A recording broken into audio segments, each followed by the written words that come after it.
inches tight. Horses kinda snuffy, cold chill up your spine. You'll get your ass moving, son, we're burning daylight.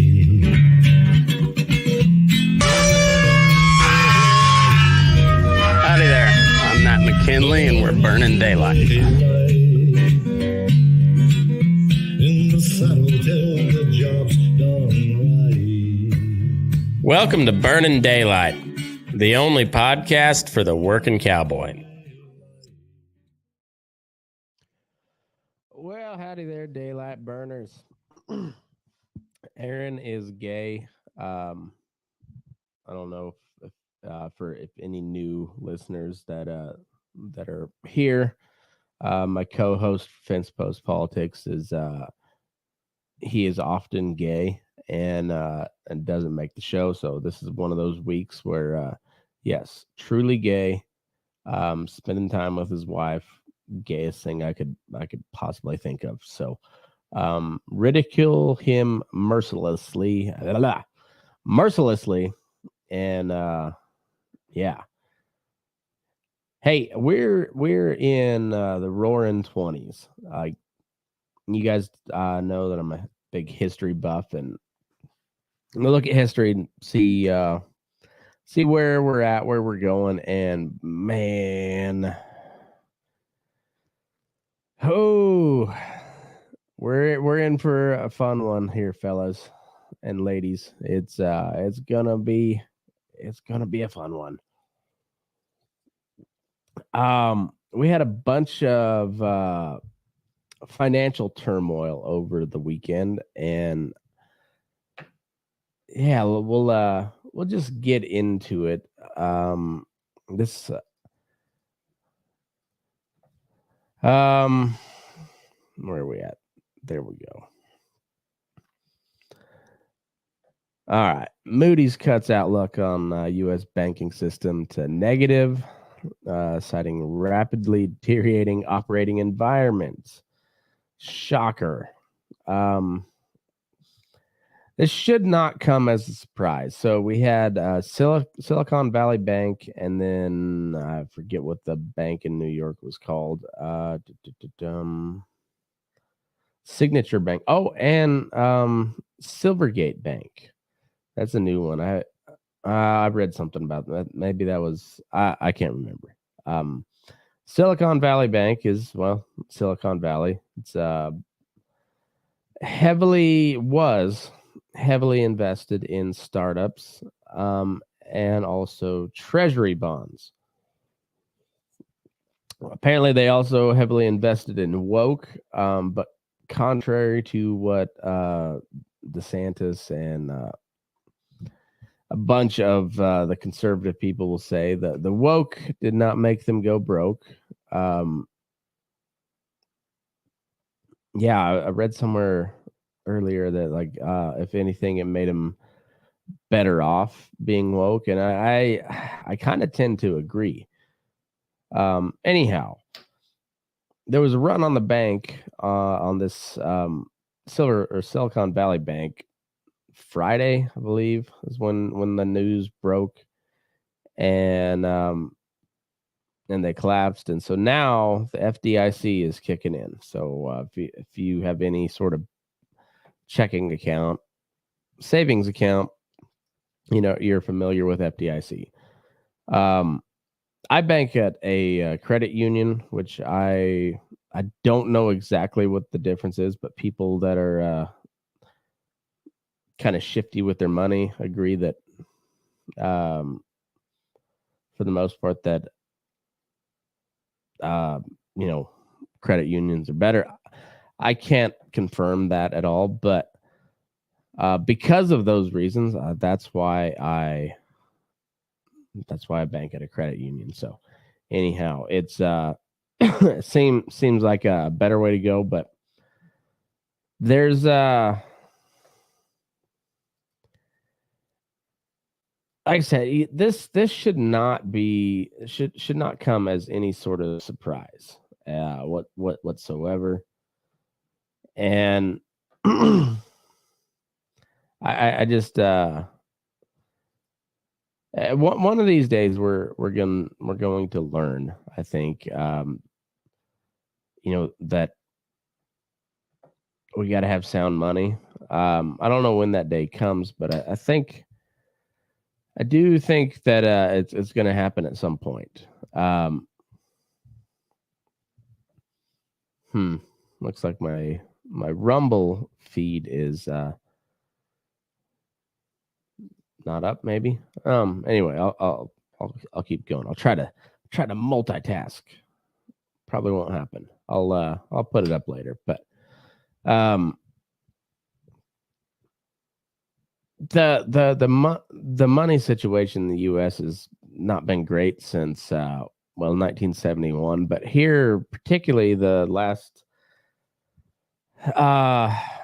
we'll just focus on the last 3 years. Because if you remember back when the world shut down in 2020, and I really promise I'm not I'm not a guy to toot my own horn. I don't like doing that. But I did call this shit, the inflation, all of it, when Trump was in office, and they started passing the stimulus package and whatever. Then Ron Paul was right about the Federal Reserve, has been right for a long fucking time now, and it's like the curse of the libertarian. I don't know if I have any good solutions, but I can usually say, hey, that's gonna end up bad when they start talking about it. And well, we're usually right. Like I said, maybe not too many viable solutions, but we also don't have any power. So who are we actually throwing up any viable solutions? Even if it's a good idea, is it a viable solution? Well, no, because it'll never get enacted because libertarians have no power. But we're sure pretty goddamn good at diagnosing a problem. And when you just make more of your money that is not really backed by anything, it loses its value. And that's part of the reason why this that and just look up fractional reserve bank. I mean, I guess we might as well talk about it here. It's a real famous scene from It's a Wonderful Life at the end where they make a big case for fractional reserve banking, which means the bank only has to have a fraction of the money that is deposited in there. So every time you put your paycheck in there, say you make $2,000 a month or a paycheck, whatever. We'll use that just as a ballpark figure. You put $2,000 in the bank. Well, immediately 90% of that is loaned out, because that's how a bank makes money. They make money off of interest by loaning your money out for you. And I'm not saying they don't provide a pretty good service, but it's all built on a house of cards, and it has been ever since. Like, yeah, if 90% of the money that is deposited into the bank is out in other investments, if a bunch of those people come calling, it's not you might have like a handful of like really big investors, and they're not going to come calling because their money's tied up in investments and such as well. But the 99% of the bank, the people that bank there are just like working class people that typically live like paycheck to paycheck. And if they come draw their money out all at once, and you've only got 10% of what has actually been deposited there, it becomes a big deal. And it's always been a big deal on the banking. Like even before the central banks, like there were runs on banks all the time, and the good banks had enough to cover the wave of people coming through. The other ones that were leveraged out too far did not. This was a case of one that was leveraged out way too far. Not only did they invest heavily in tech companies and startups, but they invested heavily in treasury bonds, which are a long-term payout. So even though like they were technically going to have the money, it was not till way down the line, long-term investment. So then all of a sudden people got scared. They're like, hey, I'm getting my money out of here so I can still get my money out of here. And caused a run on the banks, and they didn't have enough liquid cash to pay them out, and they failed. FDIC insures up to $250,000 of your investment. So up to $250,000 in your bank account. Should that bank fail, you're covered with up to that amount of money. That all came into play after the Great Depression. Roaring 20s again. Woo! That was to it was provided as a backstop. I think it's a great idea. I don't know how great it is in practice, but like a lot of these social programs, these like financial regulations, food safety regulations, they came from a really good spot. And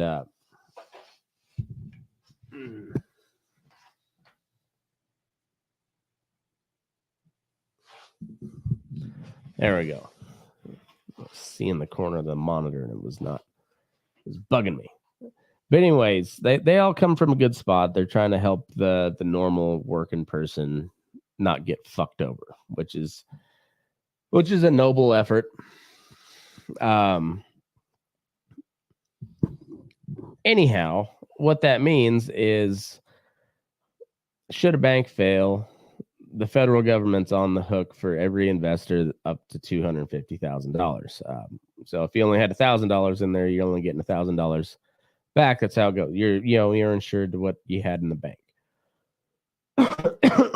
But who pays for that? The federal government.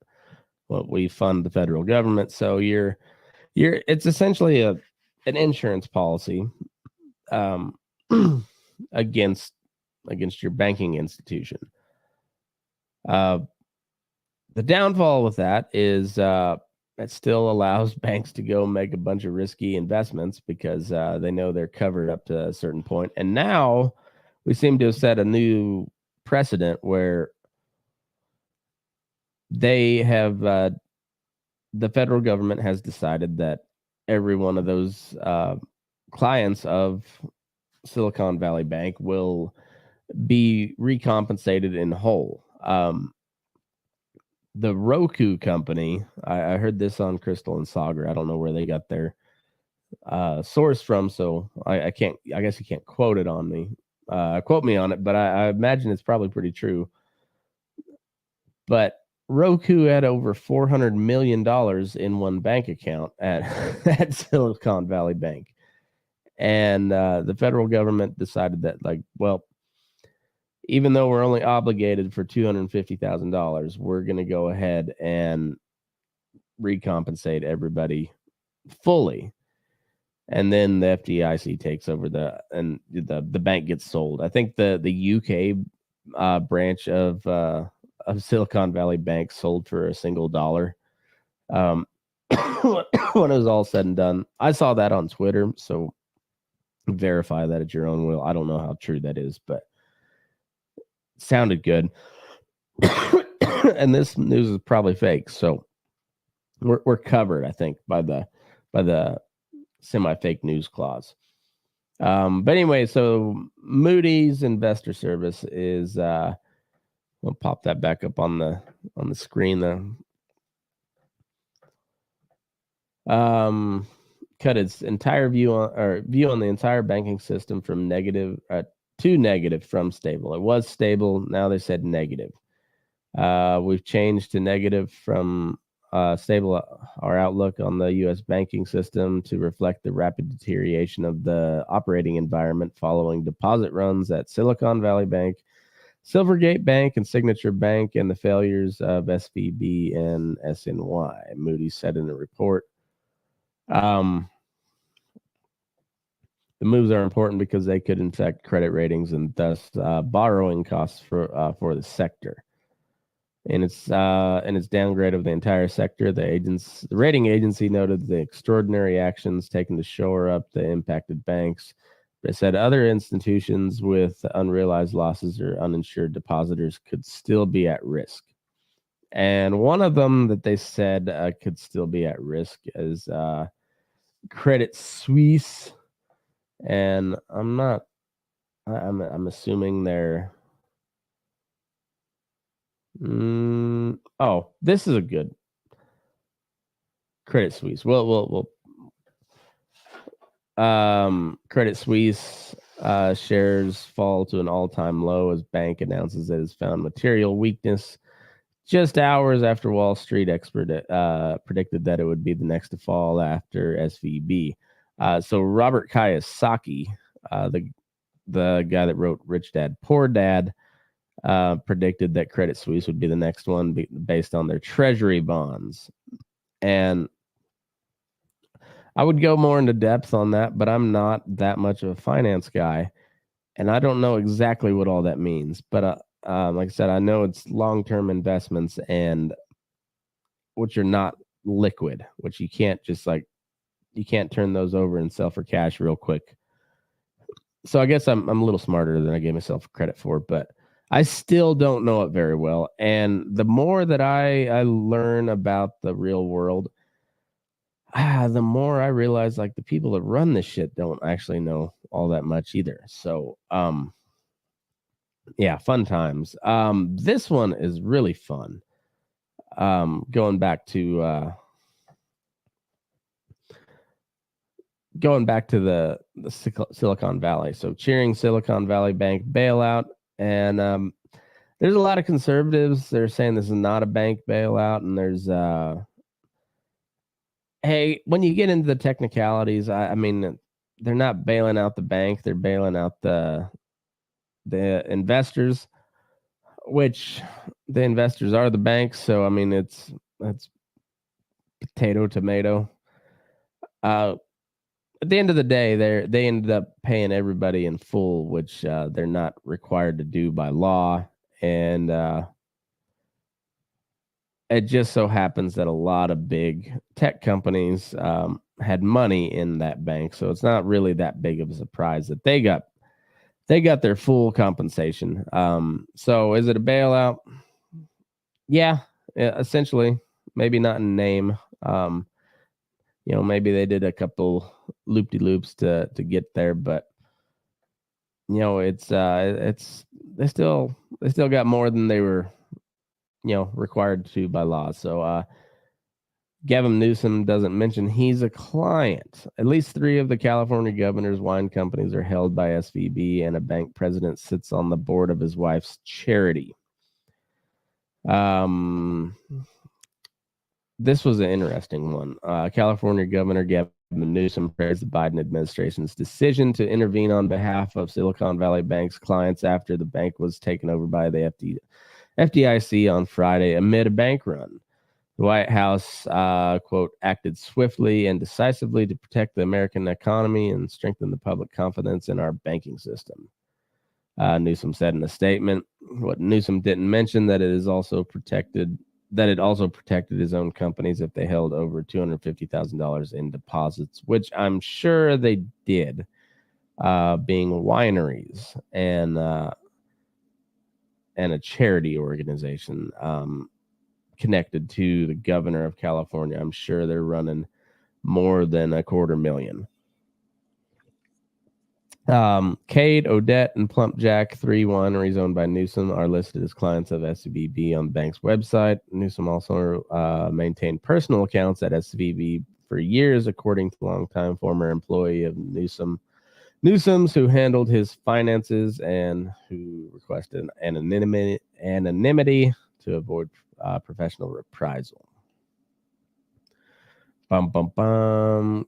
Governor Newsom's business and financial holdings are held and managed by a blind trust, as they have been ever since he was first elected governor in 2018. Newsom also didn't mention that his wife, Jennifer Siebel's professional ties to the bank. In 2021, Silicon Valley Bank gave $100,000 to a charity founded by Siebel, the California Partners Project, at the request of Newsom. So he's like, hey, why don't you just donate that money to my wife's charity? John China, president of SVB Capital and responsible for SVB's funds management, is himself a founding member of the California Partners Project Board of Directors. Anyhow, and I would assume you could look it up. This is where I need a producer. Young Katie, where you at? But I would assume that Gavin Newsom has bitched at some point about Donald Trump's estate being put into a blind trust and his kids running the blind trust. But that's exactly what he did with his finances too. Like these motherfuckers, even the lefties, they're all about money. All about money. So yeah, he was like, this is a good job, Joe Biden, because I ain't gonna lose that much money. So it's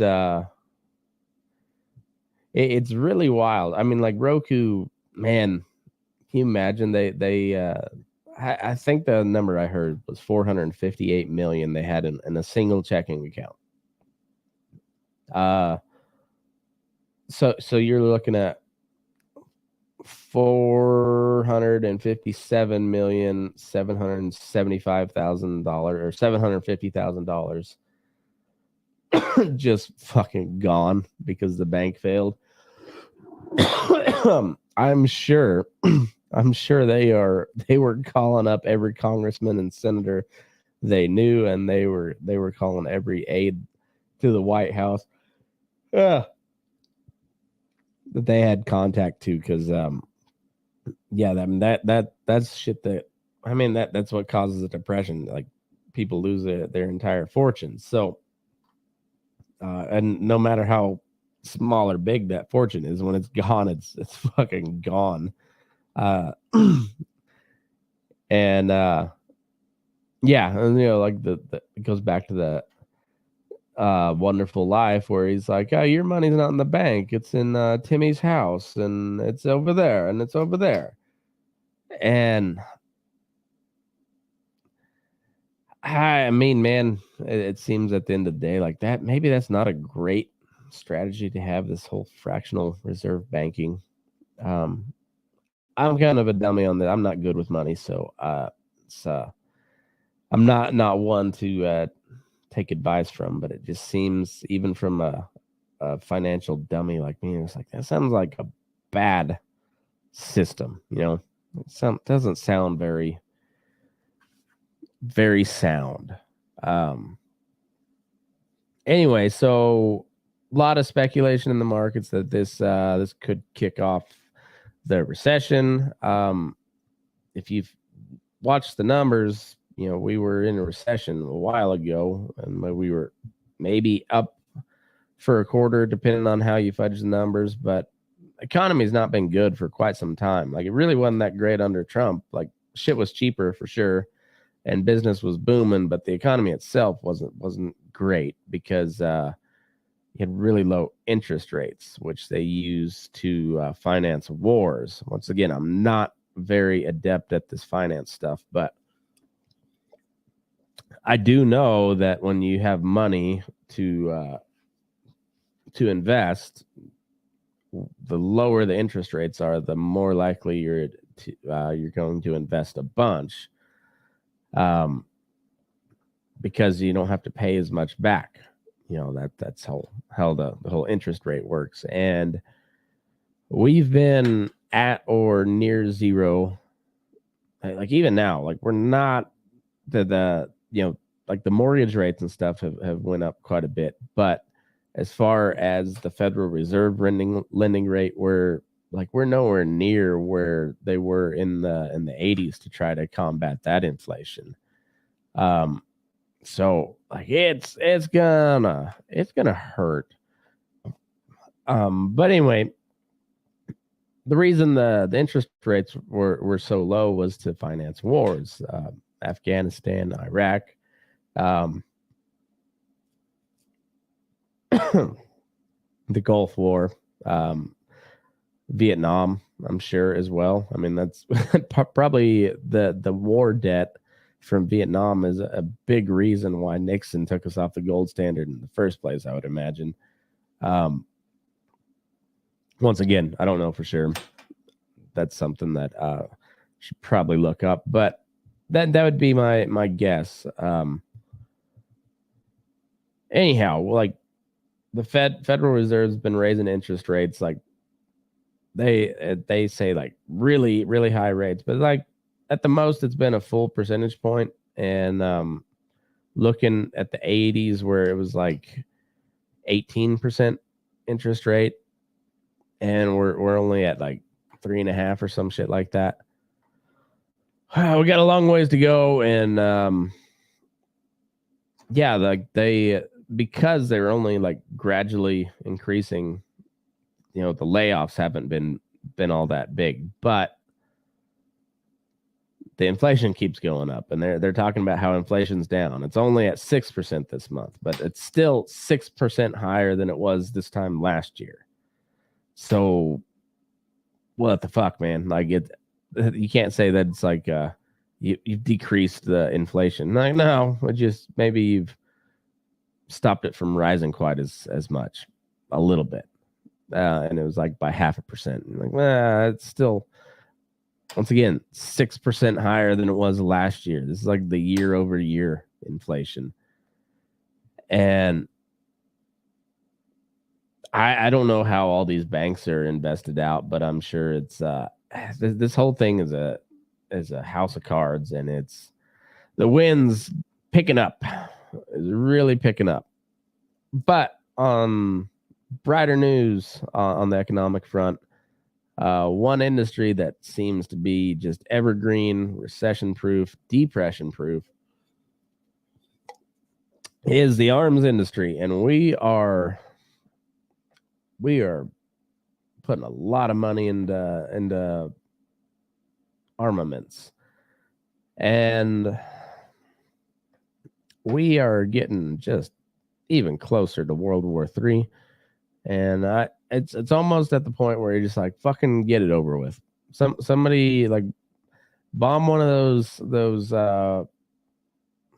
it's a stupid idea, but just get it over with. If you really want a war with Russia, just fucking get it over with. And you know, let's just fucking end it now. Let's end it now, because we're playing this real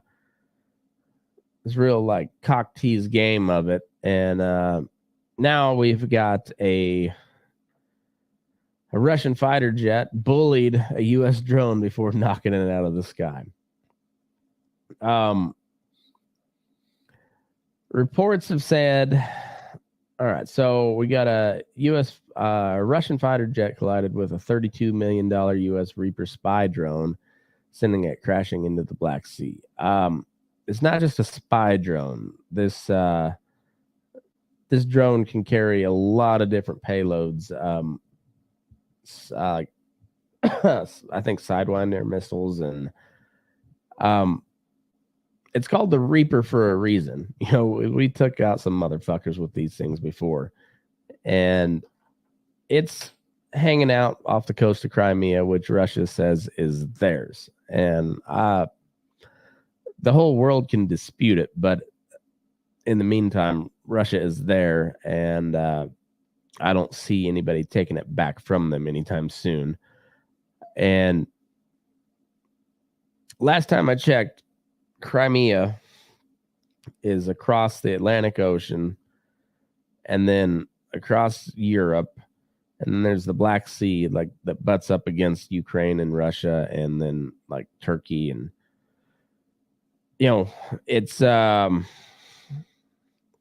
not our fucking territory. So when Russian fighter jets knock it out of the sky, which sounds like it was kind of just an oopsie. They were spraying fuel on it, I guess, to try to fuck up all the surveillance stuff. But then something happened, and they clipped the propeller on the drone, caused it to. They had to land it in the ocean. I don't know if they were able to salvage anything, and then it also damaged the Russian jet, and they had to make an emergency landing. And now we got people who are like wondering if we're gonna retaliate on Russia when our drone, which how the drones work, like nobody's in that aircraft. It's somebody probably in Las Vegas that is that's controlling that. But there's no humans inside the aircraft, so nobody died. As far as I know, the Russian pilot hasn't died yet. I don't know if they'll get rid of him or not. Authoritarians work in weird ways. Like you'd think maybe give that guy a slap on the wrist. But if you're fighting a war and you need air superiority, you might maybe not kill the guy that you pumped a whole bunch of money into. But like I said, authoritarians don't think on quite those terms. So as far as I know, that guy's not dead yet. And it just seems like a very blatant case of like, maybe we mind our own fucking business. Like Crimea is a long goddamn way from the United States of America. Long ways. I understand we're a part of NATO, but Ukraine is not. And if we hadn't been in that part of the world, we wouldn't have lost $32 million on a Reaper drone. Because Russian aircraft would not have been messing with it if we weren't like kind of encroaching on their territory. And they'll say it's international waters and nobody owns the Black Sea, but like I said, it's a long fucking way from mainland United States of America. It's even farther from, like, I guess it's a little closer on the Alaskan side of things, but still, it's a long fucking way. And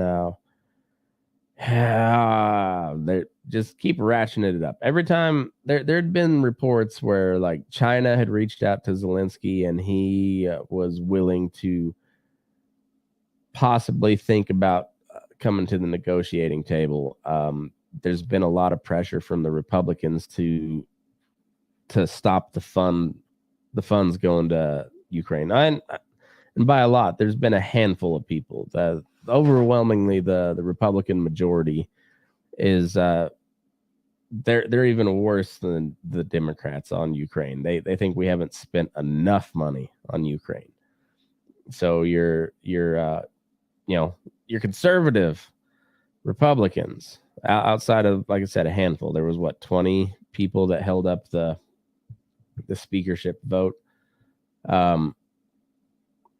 But the vast majority of them are like, oh, no, Biden's been too much of a pussy. We're not sending enough money and weapons to Ukraine. So, like, it's, yeah, we're just getting closer and closer. But like I said, war does have a tendency to bring an economy out of the shitter because you got to make a bunch of stuff, which... the longer this war goes on in Ukraine, whether we get, physically involved or not, I said it before, Raytheon, Lockheed Martin, General Dynamics, all these defense contractors, those are good stocks to invest in because they're going to still keep making shit because we got to prepare for a war. We've sent so many artillery shells over to Ukraine that we've depleted our stock, so we got to build them back up somehow, which I agree with. If we're going to have this fucking military, we probably better have weapons for them, because if you have a military, you got to use it to justify it, and that's how it's gone. So like, it's pretty much inevitable that we're gonna be sending our soldiers into somewhere on some sort of conflict, and I'm against that. But being the realist, I know it's going to happen. If we're going to do that, they better at least be well armed. So yeah, keep making the weapons, I guess, until you guys figure out how to not get us into war. Fuck, what a shit show. Meanwhile, we got China shit going on too, like that. I think that's going to be it. Until this, it looked like we were slowly starting to kind of back away from Ukraine. They had the reports that the Seymour Hersh report that said that the U.S. blew up the Nord Stream pipeline came out, and then a couple weeks later, the government response is like, "Oh, it looks like maybe it was a pro-Ukrainian group," and then they're saying like one of these Ukrainian oligarchs sent one of his yachts with some divers and went and blew it up, which maybe it happened, but I guarantee it didn't happen without the blessing of the United States. We blew that shit up.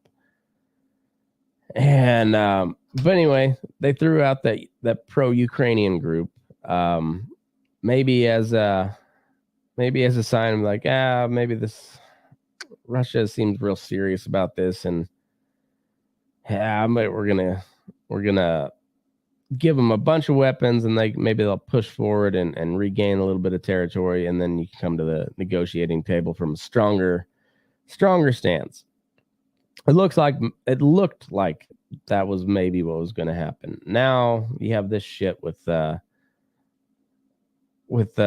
drone, and means we're probably just going to send more and more money over there. But also we're still like picking a fight with Russia. I mean, with China, and maybe that's a more justified fight. But either way, I got 1.5 billion people.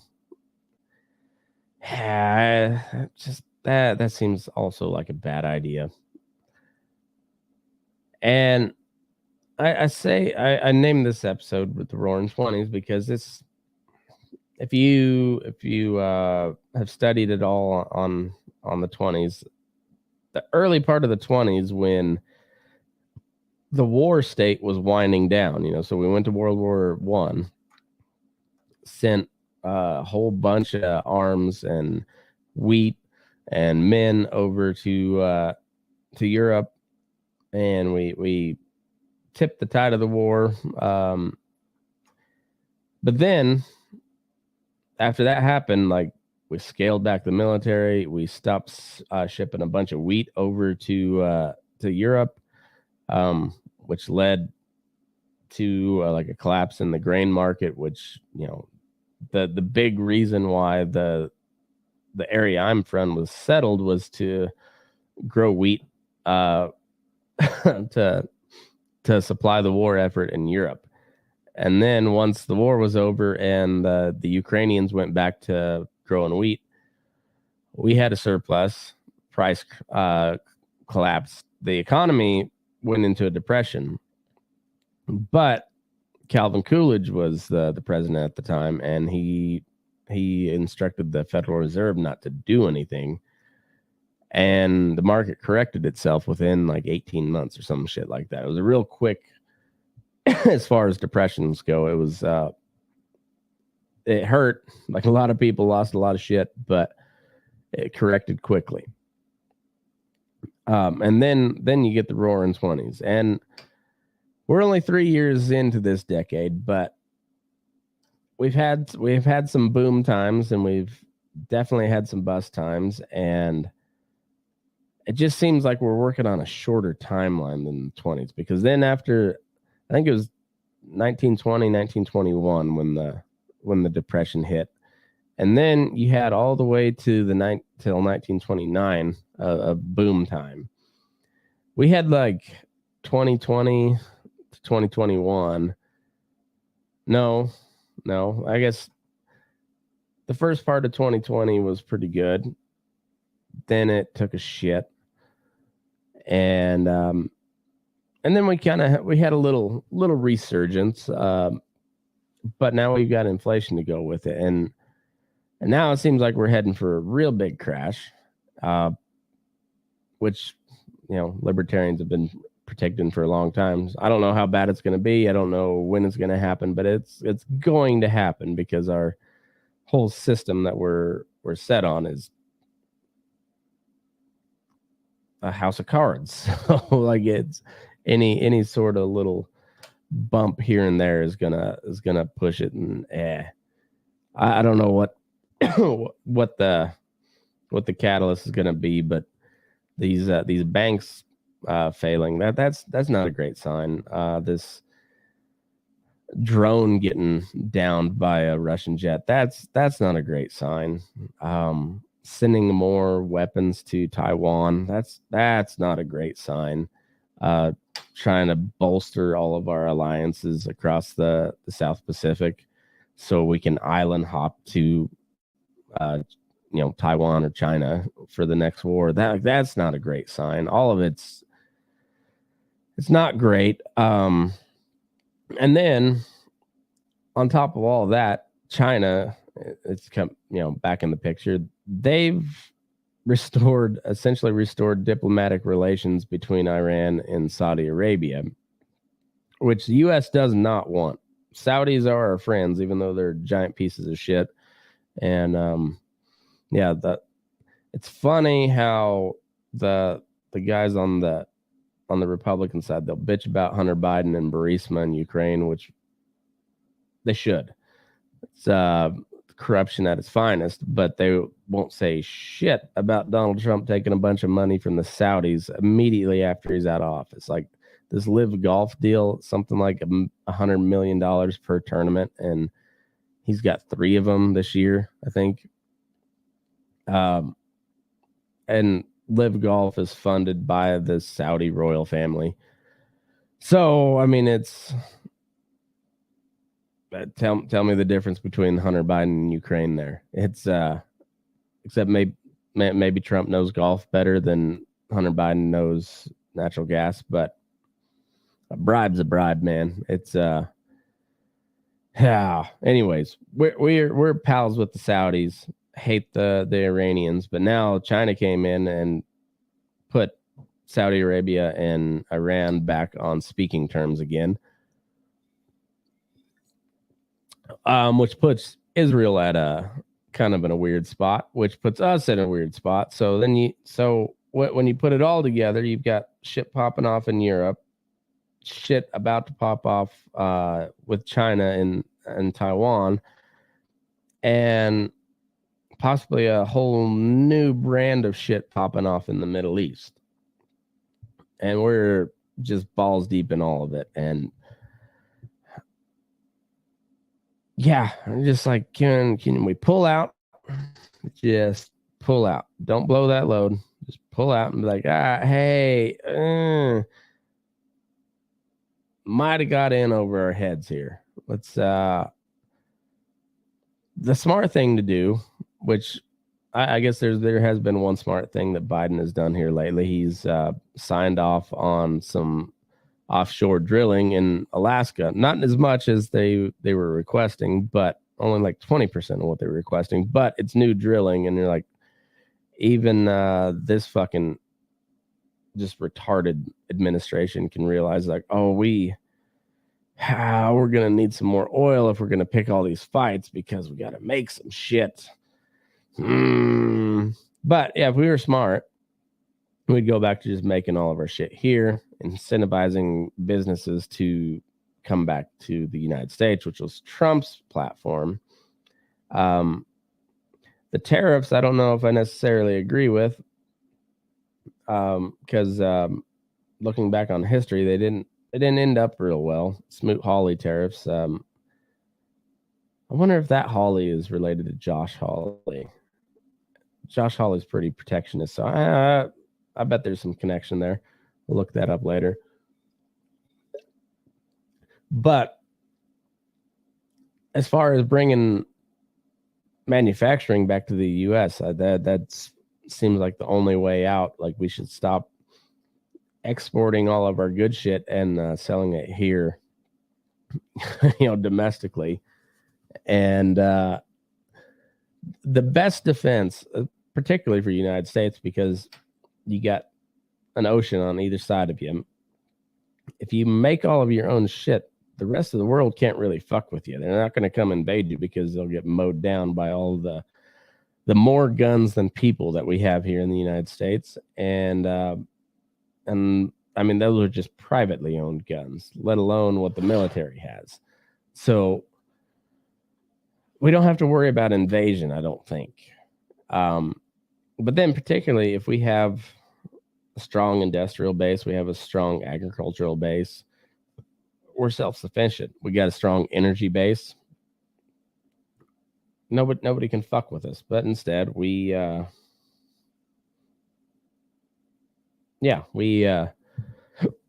shoot ourselves in the foot over and over again. But like I said, this time Uncle Joe only shot off one of his toes because he did allow some new drilling in Alaska. So that's a decent sign. But we need more of that. I guess come on, we got 45 minutes here, 46 minutes. Let's see what my other articles I had pulled up here. Credit Suisse, we talked about that. I don't remember what that was all about. Oh, they're trying to take down DeSantis now, but also take down Trump, and then but like trying to differentiate between the two. I'm not sure.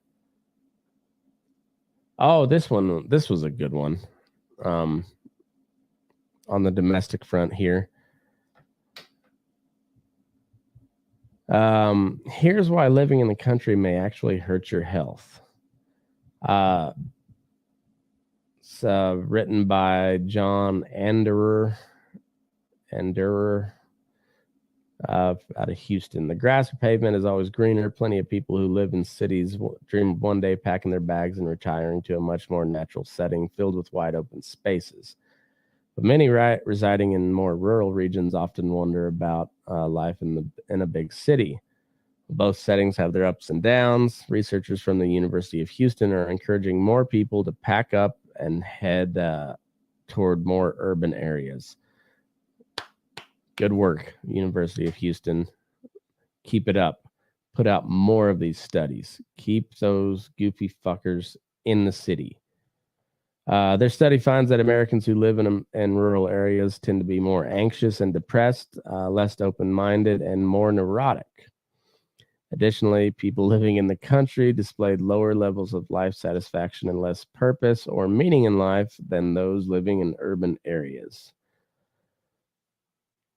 Importantly, the project also highlights disparities in access to mental health services as a potential major factor driving these psychological differences. Now, I didn't read this study, but it sounds like it was conducted by somebody who did not like the little town that he was living in, either growing up or that he had to go visit to do this study. I will say the people that live in town, in a small town, a lot of times are are just as described, but by and large, I find that people that live outside of major urban areas are a little more happy with life. So I don't know what to think about that study, but I like it because if people listen to it, maybe they'll stop moving out here and fucking up my neighborhood. Like my neighborhood used to be like 4 houses. Now it's like 8 or 9 houses, and I'm feeling a little bit claustrophobic. And so if more people listen to this study out of the University of Houston, they'll keep their happy ass in the city and stay away from us depressed country bumpkins, and life will be good. That's so some of the bright news for the week. And then the government does a lot of stupid shit, but this one I think takes the cake. This is a real doozy. So in the Gila National Forest, I don't know if it's Gila or Gila. I have real Mexican blood in me, but I'm not a real Mexican. Shooting of unbranded cattle in the Gila National Forest draws ire. So apparently there's been a band of wild / feral cattle / stray cattle in this section of the Gila National Forest for quite some time, going back to the 90s. And due to pressure from environmental groups, the Forest Service, or who I think it's the Forest Service in this. Yeah, U.S. Forest Service. U.S. Forest, well, I'll put it back up there, has been dealing with the problem of unbranded cattle roaming and damaging the Gila National Forest since the 1990s, with contracts awarded on a semi-regular basis dating back to 1998 to remove the animals. But a current plan to use helicopters to shoot the cattle resulted in backlash from ranchers as well as state legislators. The shooting of the cattle is underway this month, starting Thursday morning. This was February 11th. So this has been going on for a little bit already. And essentially, I've known about this story for a while. I don't know. I haven't covered it yet, but it seemed like a good time. But I didn't know if they were actually going to follow through with this because, when you're shooting innocent animals, people tend to get little up in arms. But instead of the environmental and animal rights groups like getting up in arms, like they're the ones actually pushing for it because it disturbs the natural beauty of the national forest or some shit like that. And this is one of the crazier things that they've done it before, so I guess it shouldn't be that big of a surprise. But these unbranded cattle, some of them, most of them probably are just a wild band of cattle. But they go in, they award these contracts to gather them. It's in some really tough country, and you get a few, but you don't get all of them. That's how it works in that brush country, and just real. Once cattle are kind of wild, they don't gather very well, and they don't gather well in the first place when they're domesticated, and that's what turns them wild, because they just don't get them gathered, and then they reproduce, and they reproduce with and produce more wild fucking cattle, and so you get this. They said it was about 150 head, and instead of just continuing to just like chip away at the population, just awarding a contract and send a bunch of cowboys down there to drive them out, and just keep skimming off the top, and eventually you'll get there. I mean, they said it's since the 90s, so maybe it's taken a long time, but maybe they didn't award as many contracts to get him out of there either. Maybe they should have just had like an open, contract to just whenever you wanted to go in there. I don't know how it worked, but either way, they decided enough's enough, and we're going to take these bitches out. But we're not going to go in and gather them and take them to the sale barn where somebody could, somebody will make some money, whether it's the state or whoever. I think typically you get a bounty if you gather wild cattle, and the state gets the rest of the money that's that the animal sold for. If I I think, anyways. I don't know. I'm not sure exactly how that works, but they decided not to do that. We're just going to fly a helicopter over the top of them. We're going to shoot them from there. And then we're going to leave them. Just fucking leave them there. Because, I mean, it's not like you have a helicopter where you could drop a line and, you know, cart them out and make some good use of the meat. No, we're just going to leave them there and let them decompose naturally, because that's a better thing to preserve the environment. That these cattle don't belong in, like they're not part of the natural environment. But a dead cow, that's as American as apple pie right there in the Gila National Forest. Like, seems like a bit of overkill. And then also you get to the case where maybe it is some rancher's lost cattle that he hasn't been able to get a hold of, hadn't been able to round them up, and they don't have a brand on them, so fuck that guy, right? That's that's kind of seems to be the the attitude from the Forest Service, and but which is not a big surprise, because they're doing it at the behest of a bunch of environmental groups. And it's just really funny when you when it comes down to shit like this. They're like, where's PETA? Where's the Humane Society? Where are all these animal rights groups? And they're like, oh no, you're silent because you're also in on this agenda. So you're not actually about the ethical treatment of animals. You're just anti-animal agriculture is what it is. So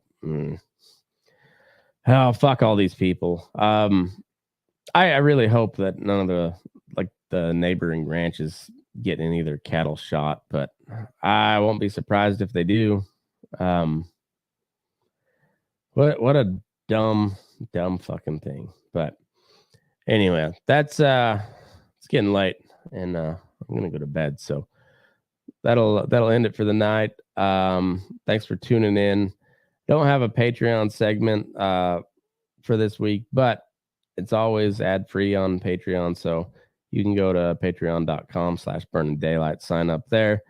Let Aaron know that he is gay, because I think he likes to hear that from time to time. And yeah, other than that, have a good week, and we'll be back here Thursday. I got Tuffy and Tommy coming in do bull sessions, so that'll be a fun one. Until then, move your ass. We're burning daylight.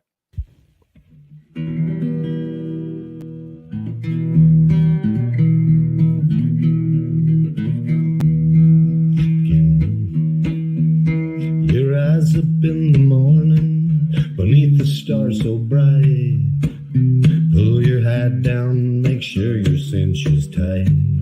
Horses kinda snuffy, cold chill up your spine. We'll get your ass moving, son, we're burning daylight. Burning daylight. Burning daylight. In the saddle till the job's done right.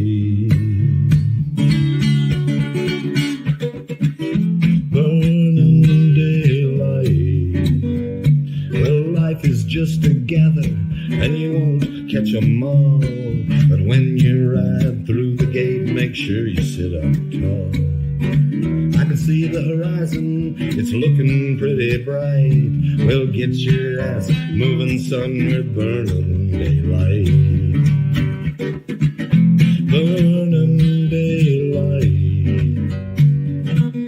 Burning daylight. In the saddle till the job's done right. Burning daylight. Burning